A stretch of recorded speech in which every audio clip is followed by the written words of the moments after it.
Well, 2010 was a violent year in New Orleans. We ended the year with a murder rate of 1 from 2009. Only halfway through November, and we've already surpassed the 2010 murder rate in Orleans Parish. Today's shooting happened just hours after the top man at the NOPD detailed new plans and a new commitment to fight crime in the city. The murder rate in New Orleans has already surpassed last year's, and the negativity that comes with the killings once again making national headlines. Tonight, the top man at the NOPD admits his force is facing a gang problem, but they're not the typical gangs you'd find in most cities. As we approach the 10th anniversary of Hurricane Katrina, police and prosecutors in the city of New Orleans announced the indictment and convictions of 2 different gangs in the city of New Orleans.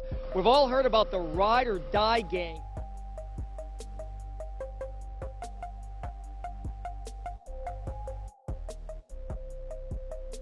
Welcome to New Orleans, where the jazz don't ever quit, but neither do them funerals. City so live, even the dead need a parade. Second lines marching through murder scenes, brass bands drowning out gunshots like they trying to remix death. This ain't no tourist postcard, this the murder capital, baby. Ain't no jungle gym out here. This the land where little boys get raised on struggle, hooded by pain and baptized in bullets. Them young ones grow up with big drums and even bigger pistols. By the time they hit high school, they either drilling or killing. Ain't no in between. At night, them street lights flicker over the 8th ward like God blinked twice. In the 8th ward, fair fights is fiction. It's all licks, dirty sticks, and young wolves like Deadliest Puggy Jones. If that name sound unfamiliar, keep listening. About to get real acquainted. This was Deadliest Puggy Jones came up, a young hitter out that jungle where killers get crowned before they shave their faces. That's where Puggy built his name, brick by brick, on dirt and drama. From 2007 to 2013, Ride or Die ain't just run the 8th ward, they had it in a chokehold. From Miro to Franklin, Elysian Fields to St. Claude, they laid claim like warlords. No gang signs though, just Glocks and trap phones. Ozone turned into their personal monopoly board. Word in them streets, Puggy wasn't just some shooter. Nah, he was the boss, allegedly running the show like Suge Knight in a trap house. Allegedly organized murders, ran drugs, bought burners all out the trap like it was a corner office. They ran shifts like a warehouse, packaging crack, heroin, and weed. Guns stayed close like a jealous ex. The main trap on Mandeville, that was the headquarters. It stayed loaded like a baked potato. Dope,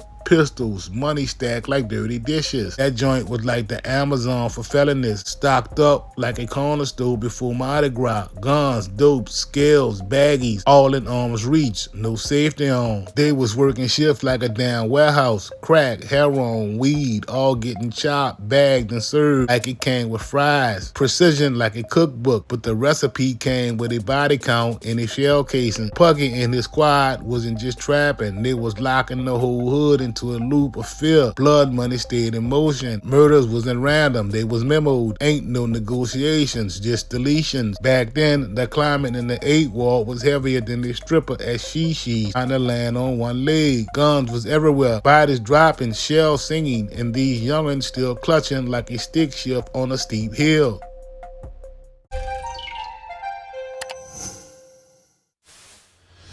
At 9:27, we are still following breaking news right now. New Orleans police have just told us that they are now working a murder in the St. Roch neighborhood. Now, this all started out as a shooting that we first told you about near the intersection of Abundance and Franklin. The shooting broke out shortly after 7 a.m. and police tell us that a 16-year-old boy was shot multiple times and later died at the hospital. This is new video just into our newsroom. We are working on getting more details for you, but this wasn't no random bang bang. It was structured, planned, blueprinted. Fed said every move built up their case. Every shot fired was like a RICO receipt. Ride or Die, the crew them boys ran with, the Alpha boys hit them with enough charges to fill a Netflix documentary. The streets, they ain't look at them like a gang, more like a unit. But the feds, they labeled it a criminal organization. Straight up, said Ride or Die held down the 8th wall like a military post, pushing weight and metal out them trap spots like they was running bulk orders. By 2010, the clique was knee-deep in blood. Travis Arnold got popped in February, Rodney Coleman in November. Then came January 2011, when the streets turned into a shooting gallery. On the 17th, Devin Hunton got a pistol to the dome. They asked him where the money, where the drugs, then lit him up. The very next night, Corey Blue stepped outside his crib and never made it back in. Feds say Puggy and his hitters changed shirts, dished the pistols, and called it a job well done. Told the crew, I punished that boy. That's street code for I handled that death. And it didn't stop there. January 6th, Marquise Coleman and Jimmy Joseph got caught in a spray of bullets after mouthing off about Rodney's death. The feds say Ride or Die was handling business like a cartel, structured, lethal, and always 10 steps ahead. Puggy wasn't just a trigger man either. They say he was the boss pulling strings, moving in silence while them bullets did all the talking. But make no mistake, he ain't just give orders, he allegedly pulled triggers too. Feds say that boy was out there snapping like dry twigs. Wasn't just about the bodies, they had him on conspiracy to move crack, heroin, and weed, and stashing firearms like souvenirs. That was the full RICO starter kit. Drugs, guns, murder. They hit every button on the indictment arcade. But Puggy, he was the showrunner, who operation described as organized, lethal, and consistent. Feds say they moved with a mission: guns, drugs, and turf control by any means. Ride or Die had 4 confirmed bodies under their belt, plus at least 6 attempts, firearm discharges, stash houses, and a pipeline of narcotics flowing through like the water did when they blew up the levees. Irony is, the feds call them a gang, but these dudes wasn't spray painting walls or throwing up gang signs. They was calculated hitters, military minds, and street clothes.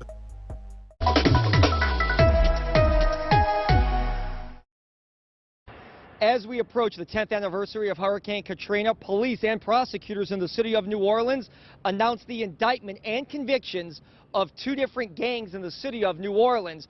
We've all heard about the Ride or Die gang. Big gang, a lot of arrests in the last couple of years. Today, numerous convictions. 3 of those members were convicted, 9 others pled guilty. The U.S. Attorney and police chief say this is a step in the right direction to keeping the city of New Orleans safe. The feds locked him up with 4 murders tied to that RICO charge. Travis Arnold, Rodney Coleman, Devin Hunton, and Corey Blue all fell victim to his crew's precision hits. It wasn't no random pop-off. This was calculated like chess, but with bullets. The indictment came heavy: RICO conspiracy, drug distribution, gun conspiracy, murder in aid of racketeering, causing death with a firearm, assault with a deadly weapon, and possession of firearms during violent felonies. Last year, the mayor, in an unprecedented way, organized a formal structure to all of this when he created the multi-agency gang unit. In a few minutes, he will tell you about it. I believe that this was very important because it will provide continuity to these arrangements and will serve as a model to future generations of leaders in New Orleans. More important, the multi-agency gang unit allow our various agencies to provide full-time manpower to these multi-agency investigations, which are time-consuming and complex. This investment in our safety and our future is already paying dividends. Late yesterday afternoon, in this very room, the Orleans Parish Grand Jury returned a 51-count indictment. 7 counts for Puggy alone. His name echoed through courtrooms like a mixtape of crime. Each track had a body count. They say Ride or Die crew ran their operation tight. Stash houses with dope and guns packed tighter than the St. Charles streetcar during rush hour. The trap on Mandeville was the main hub, with cash, crack, heroin, and pistols ready to pop off anytime. By February 2010, they were already running drive-bys. Travis Arnold took a bullet to the dome. Isaac Rao caught one in the shoulder. Byron, Puggy's brother, behind the wheel, while Puggy allegedly sent orders from the sidelines. Leadership like that don't come cheap. especially not in the streets. The feds say on November the 9th, 2010, Puggy dropped rounds on Rodney Coleman with a 40 cal. He rattled the block, sent a message, "Don't cross me or you're next." Some Alphabet boys tagged that as murder in aid of racketeering, a cold-blooded play where every shot cements the conspiracy. Puggy's reign came crashing in August of 2015 after a trial packed with phone taps, texts, and confession pieces. The jury heard 33 overt acts. Phones lit up like Christmas trees with coded codes, coordinates, and plans. The blueprint had been exposed. No wiggle room. May 2016, Judge Susie Morgan dropped the hammer hard. Puggy got life, no parole, no mercy, plus extra decades stacked on top for gun charges. That was the death sentence for Ride or Die Top Dog. Big Baby and Duda Man got their own stretches, but Puggy was the headline.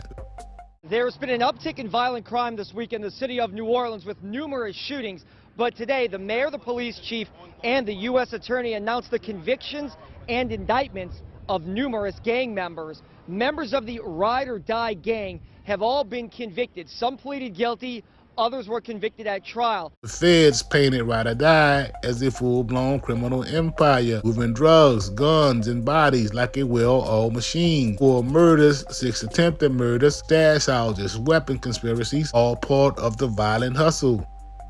Tonight, the top man at the NOPD admits his force is facing a gang problem, but they're not the typical gangs you'd find in most cities. WDSU anchor Latanya Norton live for us right now from one neighborhood where people have gathered to fight crime.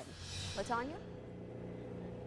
We're here in the St. Roch community, and as you can see right behind me, several people are gathered here on the neutral ground near the intersection of St. Roch and St. Claude Avenues.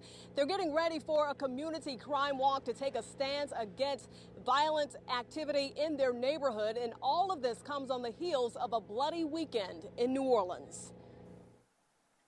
With 5 shootings over the weekend in New Orleans and 2 murders, New Orleans Police Superintendent Ronald Surpass says part of the city's crime problem involves gangs. Oh, you probably have no less than 20, maybe as many as 30 or 40 groups of kids who will say they are a gang because 5 or 6 of them hang out on a certain block.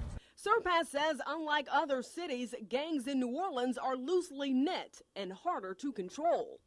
That does not make them any less of a problem for us. It just makes them much more difficult to predict their behavior because they're loosely organized and they're kind of moving on the fly. But listen, these boys weren't gangbangers wilding out. Nah, they were strategic tactical soldiers from the hood, playing a deadly chess game where every piece moved with precision. Trap phones kept them connected like a high-stakes dice game. Calls, texts, coded numbers, stash spots, everything tracked. The NOPD tried to piece it together, but needed the to crack the code. From drive-by to executions, from coded text to gunfire, Puggy's rise and fall was brutal, cinematic, and gritty as hell. The Ride or Die clique burned fast, loud, and fell hard. Just another tragic chapter in the city where the music plays loud, but the silence, the fallings, echoes louder.